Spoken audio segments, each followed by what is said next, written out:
Without chini, my brain doesn't click.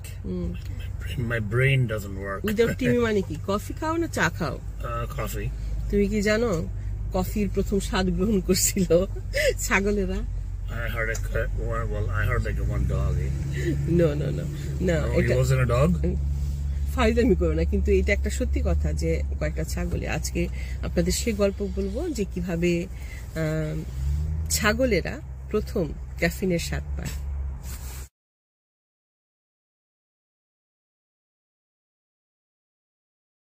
আসসালামু আলাইকুম সবাইকে, আশা করি সবাই ভালো আছেন।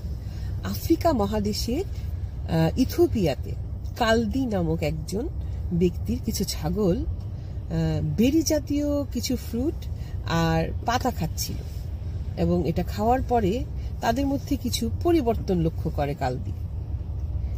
সে কি করে, সেই পাতা আর বেরি ফলগুলো নিয়ে ওখানকার যে ধর্ম নেতারা আছেন তাদের কাছে নিয়ে যান, যে দেখেন এগুলা খেয়ে আমার ছাগল তো কিরকম আচরণ করছে।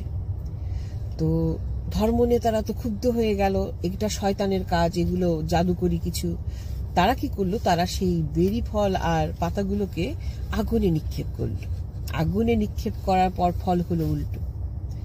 দারুণ সুন্দর সুঘ্রাণে চারপাশ ভরে গেল। তখন একজন ধর্মনেতা কি করলো, একটু সেই পোড়া পাতা আর ফলগুলো থেকে নিয়ে পানির সাথে মিশিয়ে পান করলো, এবং পান করার পরে দেখলো যে সে অনেক তরতাজা বোধ করছে, উদ্যমী হয়ে যাচ্ছে। এতে করে তাদের উপাসনা করতে, রাতভর উপাসনা করতে সহায়তা করলো।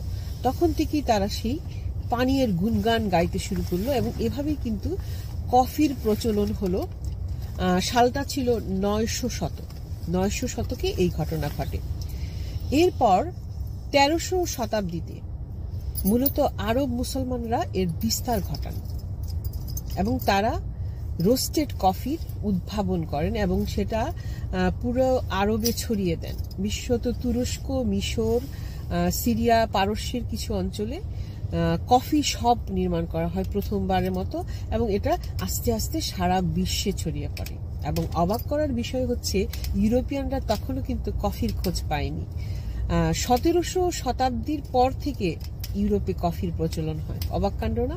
যে জাতিটা সারা বিশ্বে সবচেয়ে বেশি সিভিলাইজড আর পশ বলে খ্যাত, তারাও কিন্তু কফি আবিষ্কার করেনি, করেছে আরবের মুসলমানেরা।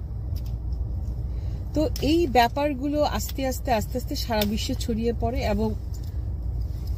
এবং অনুমান করা হয় যে এই ইথিওপিয়ানরা এবং উত্তর কেনিয়ার যাযাবর ওরোমা যাযাবর জাতি, তারাই এই কফির গাছ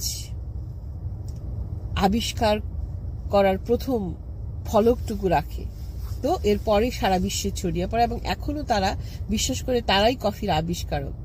তো এই ব্যাপারগুলো কিন্তু আসলে একটা মিথ, লোককথা।